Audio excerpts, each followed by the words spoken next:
Pero a lo mejor, ¿sabes quién sí puede tener un dato más cercano a lo que hemos pagado, a lo que es Pablo Gómez, a quien le damos la bienvenida aquí a los periodistas? Bienvenido, Pablo. Muy buenas tardes. ¿Cómo están? Muchachos, Mucho gusto te faltó. de volverlos a ver. Ya los estaba yo extrañando. Apenas los vi ayer. Sí, dice Pablo Gómez, dice Álvaro que le faltó decirnos muchachos, que no se siente igual Álvaro sin el muchachos. Oh, bueno, ustedes son unos muchachones. No solo muchachos.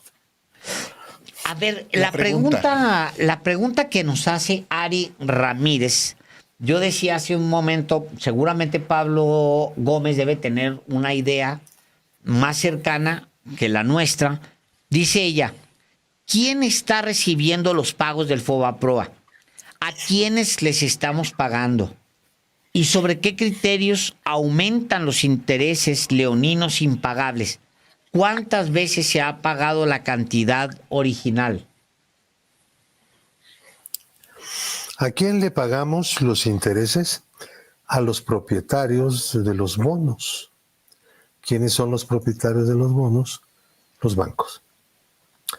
La mayoría de los bancos que fueron rescatados, todos los bancos que fueron rescatados, y los bancos que tronaron y que fueron vendidos a los extranjeros, tanto vendieron las sucursales, no tanto el banco, pero tomaron el banco como estaba y lo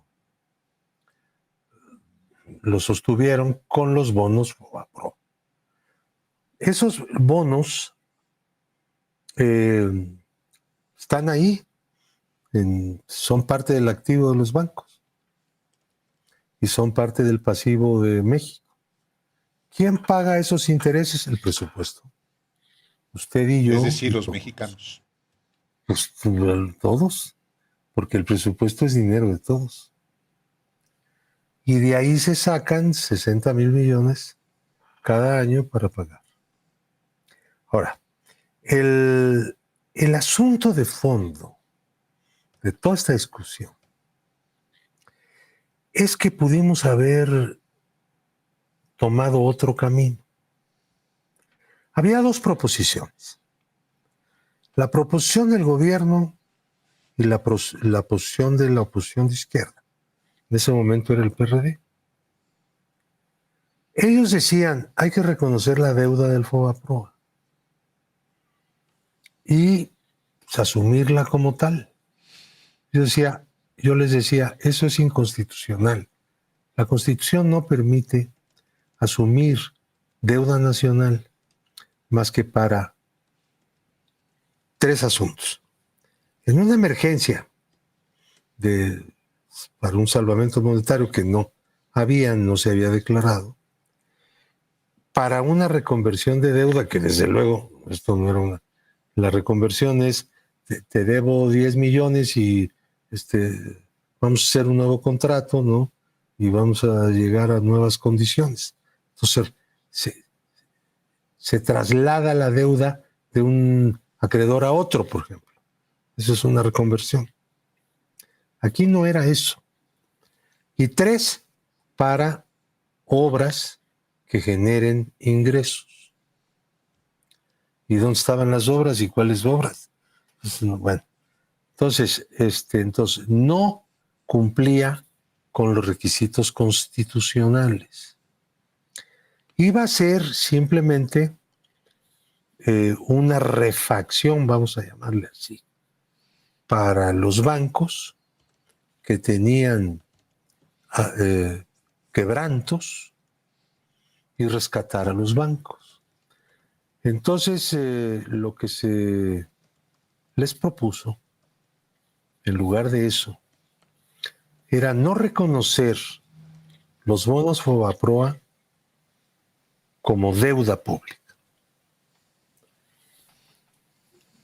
sino convertir esos bonos en aportaciones de capital del gobierno en una ampliación de capital de todos los bancos, en donde el gobierno suscribiría las acciones que correspondieran sin derechos corporativos, dejando a los dueños de los bancos la conducción de los mismos. Entonces, una vez que los bancos se recuperaran, entonces con el dinero que el gobierno, por su inversión de capital, empezara a recibir en forma de regalías, empezaría a dejar, a liberar esas acciones, ¿no? Entonces, no nos hubiera costado, paralelamente a esto, porque había algunos que ya estaban completamente desahuciados, juntar todo eso que estaba ya desahuciado y hacer lo que se llama un banco malo. Rehabilitar ese banco malo con aportaciones de capital del gobierno bajo la conducción del gobierno, como propiedad del gobierno, el banco malo, y esperar a que se recuperara ese banco malo y a ver después qué vamos a hacer con él. Este planteamiento que era la opción, ¿no? Era la alternativa. Fue asumida por Japón un año después o algo así. Pero Obama la puso en práctica. Pero esa en decisión, Francia Pablo, también. le quitaba a Zedillo la posibilidad de ser él quien designara a quienes iba a salvar y más bien quienes no iban a pagar, porque la idea estaba padre, era muy práctica. Tú estás quebrado, por el bien de México te vamos a rescatar. Entonces, dame acciones, Álvaro Delgado, dame acciones por el monto que te vamos a entregar de dinero. No voy a participar de tu empresa, que es lo que explica Pablo No les Gómez. tienes que dar dinero, les das unos bonos. Exacto. Unos bonos emitidos por el gobierno, que son obligaciones del gobierno, para comprar acciones. Yo decía, con eso salvamos al banco, porque fortalecemos el activo de todos los bancos. ¿Y quién va a pagar el quebranto del banco? Sí, los accionistas del banco. Nada más que no lo pueden pagar ahorita, no. Lo van a pagar a través del tiempo. Van a estar trabajando para poder resarcir sus quebrantos, para poder componer su negocio. Pero yo no puedo subsidiar la recomposición. Yo les decía, el Estado no puede subsidiar la recomposición del banco. Esto lo entendieron muchos países. Yo recuerdo aquel crédito, creo que era Crédito Leonés. El Estado lo toma y lo salva. Cuando empieza a ganar, pues resarce toda la inversión original, rescata sus bonos, ¿no?, que tienen en el activo del banco, y entonces la derecha le empieza a exigir que lo venda.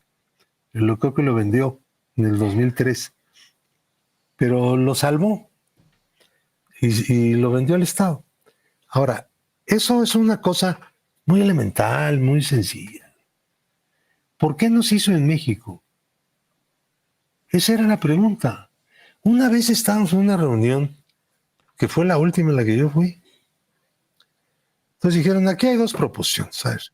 Vamos a aceptar la deuda del FOBAPROA como deuda pública, toda la panza.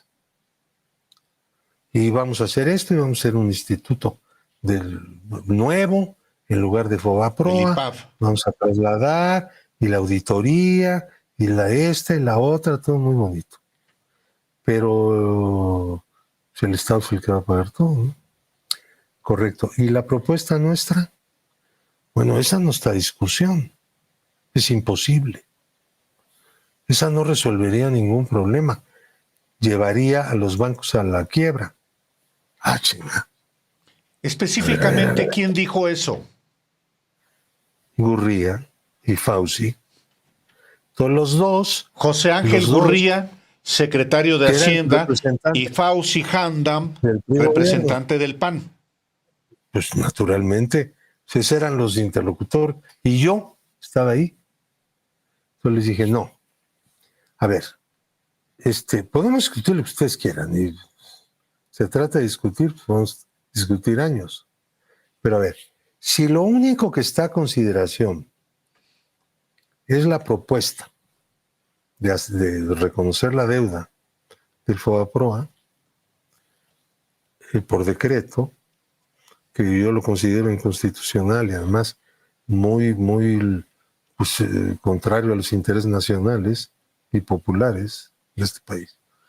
Y no se quiere discutir la propuesta nuestra, no sé qué estoy haciendo aquí, así que con permiso me fui, porque pues dije, a ver qué, para hablar de lo que ustedes proponen, quédense ustedes solos.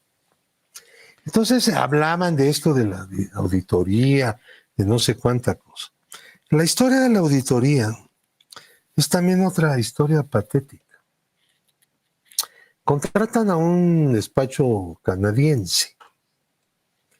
Esto de la auditoría que ha estado mencionando Cedillo. don Ernesto Cedillo, Ponce de León, por añadidura. ¿Cuál auditoría transparente, cuál auditoría presentaron? Presentaron un informe de auditoría donde no estaba el reporte de operaciones reportables, valga la redundancia.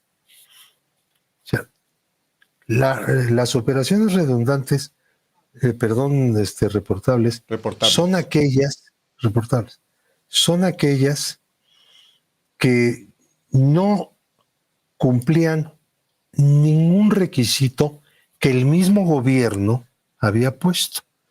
Los requisitos ya muy permisivos, para tomar créditos y sufragarlos, asumirlos, ¿no?, como deuda del gobierno, cuando era deuda privada originalmente. Bueno, entonces había una serie de que, previsiblemente, vamos a ver lo que dice la auditoría, que son reportables, o sea, que probablemente se cometieron delitos en la contratación de los créditos originalmente en los bancos. Créditos dados por millones de pesos a personas relacionadas con el banco, accionistas, empleados, familiares de los accionistas, familiares de los empleados y una bola de gente que de repente pues tenían alguna relación con el banco. Y esa era una. Y otra, que ni eso, que no había motivo alguno para darles. Eran créditos quirografiarios. Quiere decir, a la pura firma. No había vales, no había nada de eso. Bueno, entonces el auditor que se contrató en Canadá, McKee o McKay, como lo quieran pronunciar, hizo el reporte. Cobraba mucho, cobraba por hora. Y además había subcontratado a algunos despachos mexicanos. Pero de que cobraban con lumbre, cobraban. Entonces presentaron su reporte. Pero no lo vio nadie. Presentaron el reporte en un disco. Cada partido recibió una copia del disco con una clave, una llave. Este es tu disco y este es tu llave. 5. Había 5 partidos en la cámara. Entonces, para poder abrir el disco se necesitaba las 5 contraseñas. Exactamente. Las 5. Como las bombas nucleares, ¿no? Uno acá y otra acá. Para lanzar una bomba de esas. Pues yo no sé cómo está lo de las bombas nucleares, pero sí sabía lo que estaba la bomba del Fobaproa, que era una bomba. Y dije, bueno, estos eran nada más aquellos créditos evidentemente fraudulentos. El fraude había sido originalmente cometido en el banco y Fobaproa había asumido como suyos, como deuda pública, esos adeudos privados cometidos irregularmente, fraudulentamente. Había otros más fraudulentos, pero estos eran los evidentemente fraudulentos. Como por ejemplo, Pablo. No, bueno, pues hay una lista ahí, se la dejé toda completa a la presidenta hoy, ¿no? No acabaríamos de hablar de eso. Son 73,000 millones de aquellos. 73,000 millones de aquellos en aquel entonces eran como 5,000 millones de dólares, ¿no? Ahorita serían, bueno, la cantidad que fuera. El dólar estaba como a 11 y pico. Habíamos partido de 3 de la reforma monetaria y ya andábamos en 11. El punto aquí era que pues el PRI no quería dar la llave. El PAN tampoco la dio. El PAN, porque se hizo un escándalo nacional y una discusión. A ver, los partidos que den la llave. Entonces le presionaron mucho a Fox y a los panistas para que soltaran la llave. Entonces entregaron la llave, pero la llave que entregó Fauci Handam era falsa. O sea, no era la llave. Era la llave de otra cosa encriptada que no tenía nada El que ver representante con el del PAN. Fobaproa. Sí, el representante del PAN era Fauci. Fauci Hamdan. El coordinador del PAN era Medina Plasencia. Y el presidente del PAN, Felipe Calderón. Pues sí, viéndolo bien, sí, así era. Mira, qué bueno que lo recuerdas. Yo ya ni me acordaba de ese personaje, pero bueno que lo recuerdas tú. Fíjate, entonces se armó otro escándalo, otra discusión, y entregaron la llave. Yo le mandé decir, a través de una persona que había trabajado conmigo hacía años, cuando yo estaba en el PSUM, y que en ese momento Jorge estaba Alcocer. trabajando muy cercanamente con la Bastida, que hiciera él lo posible por entregar la llave y que pudiéramos abrir pues, el listado de créditos reportables que estaban en la panza del Fobaproa. Entonces me mandó decir que no podía caminar por ahí. No sé si porque no tuviera la fuerza para decidirlo, probablemente porque el que decidía todo hasta ese momento todavía era Zedillo, que era presidente de la República y el jefe único del PRI. El candidato era el jefe en ciernes del PRI, pero no el jefe real. Era como el coordinador de su propia campaña, pero hasta ahí llegaba. Entonces bueno, pues lo que hicimos fue pedirle a un científico de la universidad que empezara a trabajar en la búsqueda de la quinta llave. Y empezó a trabajar y avanzó. Avanzaba. Y de repente nos dijo que ya no iba a seguir, que no podía, que no tenía tiempo, que estaba muy arduo eso, utilizando una computadora muy especial que él estaba usando.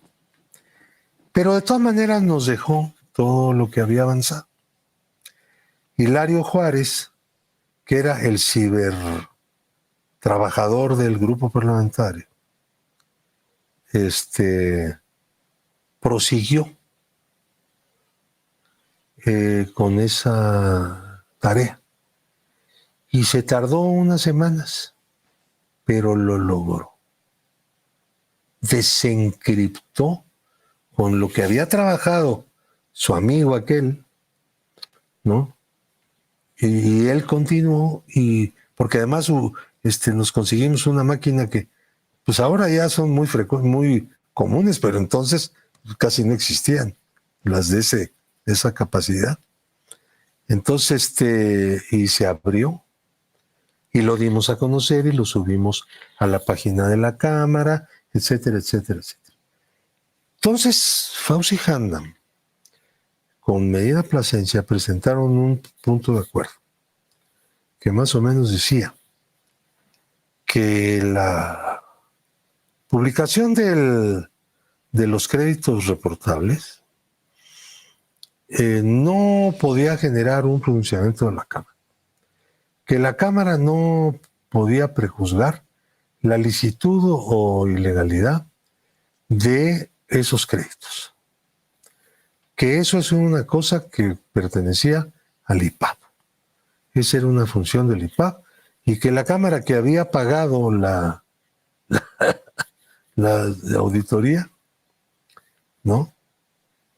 Y que la había mandado a hacer, no podía decir nada. Entonces, ¿para qué la Cámara hizo la auditoría? Si el resultado de la auditoría no podía ser ni siquiera discutido en la Cámara de Diputados. Bueno, entonces hubo una serie de denuncias a partir de lo que yo publiqué, lo subí a la página de la Cámara. Y entonces, 2 o 3 de esas denuncias procedieron y al final no pasó nada. Ganaban los amparos, el Ministerio Público declaraba el no ejercicio. Ahí tengo yo una lista larga. Se lo dejé todo ahí a la presidencia. Son cosas públicas. Todo lo que yo llevé hoy a la mañanera son cosas que en su momento fueron públicas, pero que parece que pueden ser negadas su existencia. Yo no sé cómo Cedillo se atreve a decir que ellos abrieron la auditoría. ¿Cuál abrieron? La ocultaron. Pablo, justamente, ¿qué marca, qué caracteriza, dicho de esta manera, el rescate bancario ordenado por Ernesto Zedillo? Una palabra es impunidad. Además de eso, bueno, yo diría que antes de la impunidad, que la hubo obviamente, no pasó nada a propósito de eso. El contenido es la conversión de deudas privadas en deuda pública. Es un gigantesco subsidio fraudulento que no era indispensable, que no era ni siquiera necesario, que se pudo haber eludido, que el Estado tenía la capacidad para poder no caer en esa conversión de deuda privada en deuda pública. Entonces, ¿por qué tomaron esa decisión? Bueno, consideraron que era legítimo que el Estado pagara esos adeudos y que rápidamente se recompusiera la estabilidad del sistema financiero. Pero el costo fue muy alto, la inconstitucionalidad fue muy evidente, y luego lo que tú tocas, la impunidad. Resulta que muchos de esos créditos, de manera demostrada, 73,000 millones de aquellos pesos, son mucho más que ahora, ¿no? Es lo doble. Si el dólar estaba a 11 y ahorita está a 20, pues hagan las cuentas, ¿no?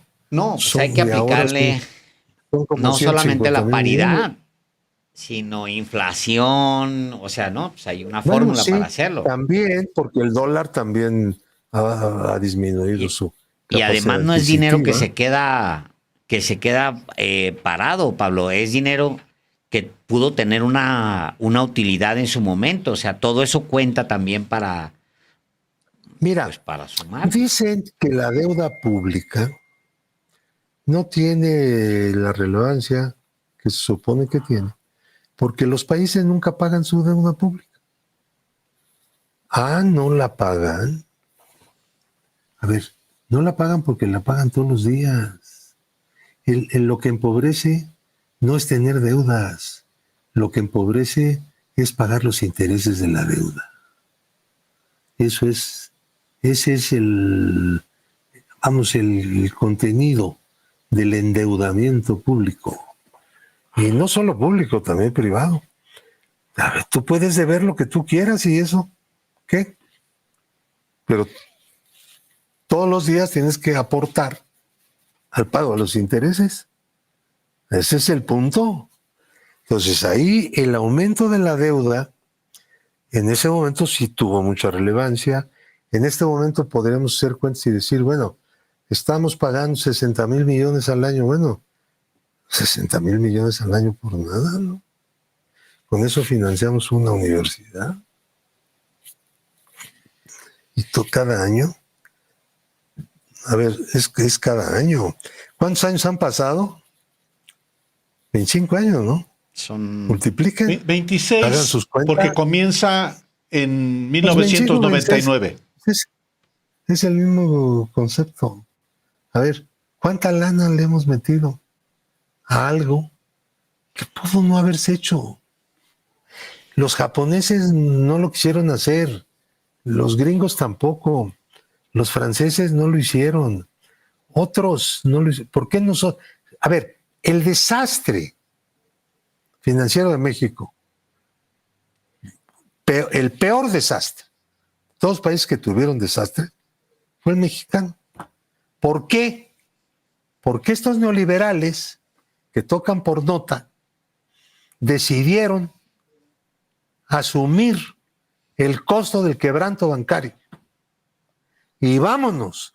Y encima aprovecharon ese quebranto para entregar a inversionistas extranjeros a una gran parte de los bancos.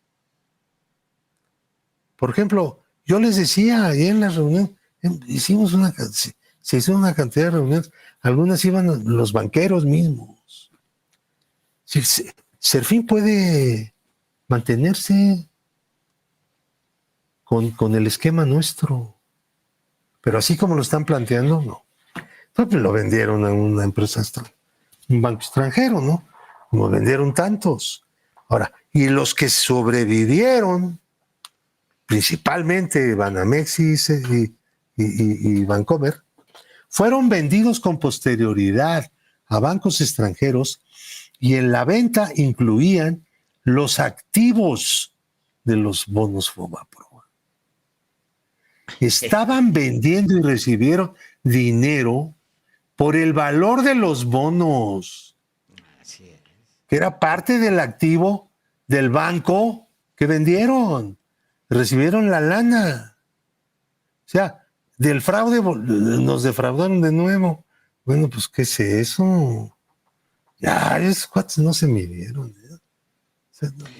Pablo, una pregunta. Porque estas cosas, de repente aparece Zedillo, él rescatado por los núcleos intelectuales, pues a los que él mismo protegió durante su gobierno hace 30 años, y pues lo presenta como este santón. Yo digo, pues se equivocan, es un gran malentendido, porque uno se cree el santón de la democracia y los otros creen que sigue siendo un santón de la democracia. Se pierden un periodo de 30 años ahí, pero bueno, si hay un expediente cerrado de Zedillo, durante un largo periodo no se habla de Ernesto Zedillo en México, o quienes hablan son muy pocos. Los que mantienen pues el discurso sobre el Fobaproa, sobre las matanzas de Zedillo, etcétera, son muy marginales, Pablo. Y el expediente Zedillo ha estado cerrado. Se fue al exilio. Él hizo un exilio voluntario. Se fue a los Estados Unidos. De seguro prefiere vivir en Estados Unidos que en México. Pero pues eso ya son preferencias de cada cual. Claro, que alguien que fue presidente, que prefiere no seguir viviendo en su país, sino irse a otro país, pues sus razones tendrá. Mira, Zedillo es una persona que ya fue calificada por la historia, porque nosotros somos historia ya. Y toda la gente que vivió aquello ya calificó desde entonces a Zedillo. Ya no me preocupa Zedillo. Zedillo dice que no sabe cómo regresar a la situación que había cuando él era presidente. Dice, le pregunta el reportero de Nexos, ¿y cómo regresaremos? Porque estamos viviendo la situación peor del mundo, la peor situación posible. Y entonces, ¿cómo regresamos? Y él dice, pues, francamente no lo sé. Bueno, pues ya con eso, pues él es parte de la historia, y lo importante de esta discusión sobre el Fobaproa que ha metido el Zedillo, es el hacer un esfuerzo para que el pueblo de México no olvide la parte del pueblo que la vivió. Y los que no vivieron, que lo conozcan, que sepan cómo sus ancestros inmediatos fueron robados y cómo ellos siguen pagando los intereses de la consecuencia de esa gran estafa, ese gran fraude, uno de los grandes de la historia de México. Entonces, bueno, para actualizarnos, unos recordar y los otros aprender. Pues gracias, señor Zedillo. Dese otras vueltecitas. No ha seguido Pues a sí. México. Esto sí lo estoy diciendo con ironía. Pablo, a ver, ¿por qué? ¿Cuál es su tesis de que, porque incluso la están preguntando en el chat, ¿cuál es su tesis de que Zedillo no se haya aparecido durante el sexenio del presidente López Obrador y ahora aparece diciendo, no, Zedillo, dice Zedillo, López Obrador vive en los sótanos de Palacio Nacional y sigue moviendo al país, etcétera? ¿Cuál es la tesis? ¿Por qué ahora? ¿Y por qué muy chilito piquín con la presidenta? ¿Es misoginia nada más o hay más? Pues yo no te podría responder eso. Pero lo que sí te puedo decir es que nos ha caído muy bien para lo de la cuarta T, ¿no? Porque además el tipo no convoca al pueblo, no tiene convocatoria democrática. Correcto. No lo hizo cuando fue presidente, pues menos ahora.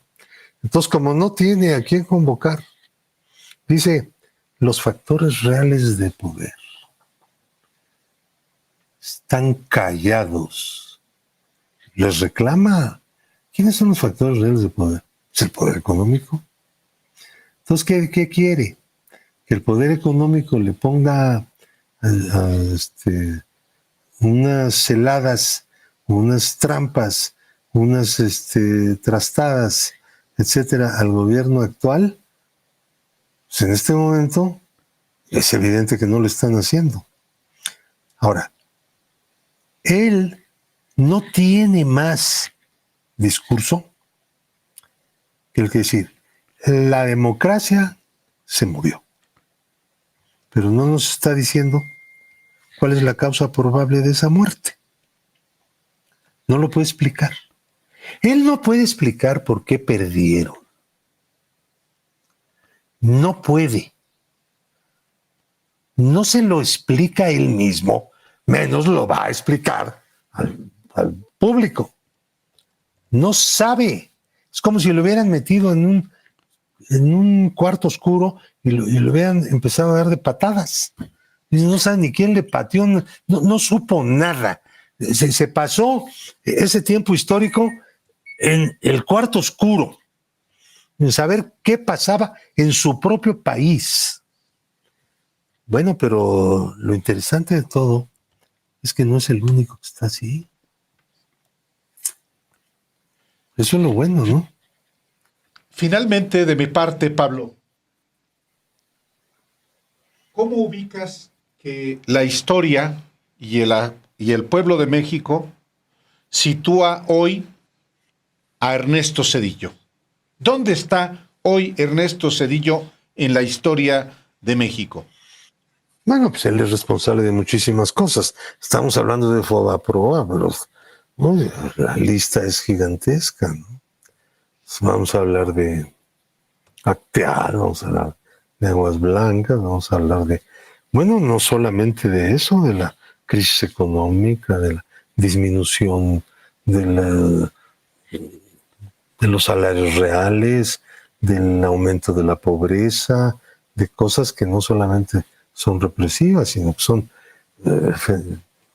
agresiones, digamos, de carácter social en contra de los trabajadores de México, de la gente que trabaja, de la gente que crea toda la riqueza de este país mediante su trabajo, ¿no?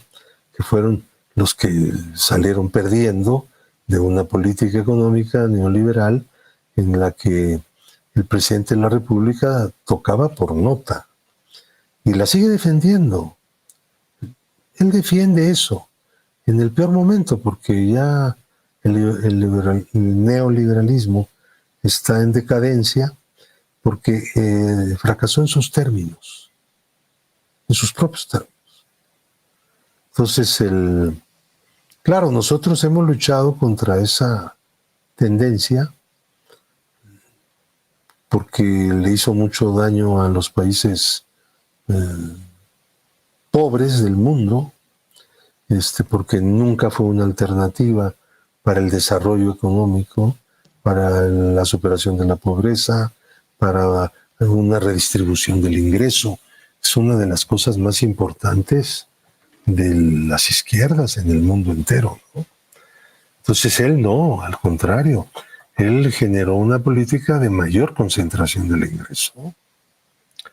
Entonces él es el exponente coyuntural durante los años de su presidencia de esa política tan dañina, que a eso le agregaron la gran estafa, el gran fraude del Fobaproa. Pues eso es todavía peor, distingue una, y además actos represivos que nunca fueron perseguidos, violaciones de derechos humanos y las consecuencias. Entonces, bueno, no es ¿un criminal? Pues yo no diría eso, porque no como delincuente, sino como criminalidad que consiste en desde el poder realizar actos dañosos para la sociedad. Pues eso es ser un criminal. Es un concepto de crimen, sí. Es un concepto de crimen que no, porque puedes no cometer, claro que cometió delitos, pero puedes desde el Estado, desde el poder, no cometer ningún delito y ser un criminal. Si haces daño a la sociedad. Pero 17 normalmente millones de personas en pobreza entre 1994 y 1996. Se sumaron a la pobreza. Sí, 17 claro. millones. ¿Eso es criminal? Desde el punto de vista más amplio del concepto, sí. Desde el punto de vista más estrecho, te piden pues, qué delito cometió. Ahora también cometió delitos, pero Aguas Blancas, vamos, Acteal. no solo, también la conversión de deuda, violó la también Constitución. legalización de la deuda, exactamente, de la deuda de es una violación de la Constitución, que no hizo solo, pues fue el PRI y el PAN también, ¿no? Son los que votaron.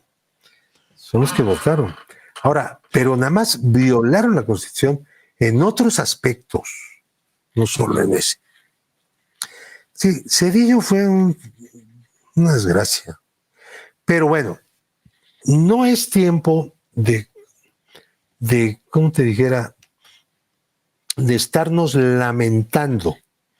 Es tiempo de estar recordando, es tiempo de estar actualizando el conocimiento, difundiendo el conocimiento, recordando cuáles son los orígenes de una serie de fenómenos que fueron muy lesivos para nuestro país, para no volver nunca a caer en esos esquemas, para mantener nuestro repudio a esas políticas que son antipopulares y antinacionales, ¿no? Para ir buscando soluciones nuevas, ¿no? En caminos nuevos, en algo que sea, que traiga como consecuencia el desarrollo, el progreso, la redistribución del ingreso, la justicia social, la democracia, las libertades, etcétera, etcétera, ¿no? Eso es lo importante de este debate. De acuerdo. Pues Pablo, como siempre, muchas gracias por informarle, recordarle a los mexicanos un episodio que no es del pasado, todavía es del presente. Así es que muchas gracias, como siempre, otra vez. Bueno, muchachos, que la pasen bien. Así Éxitos. sí.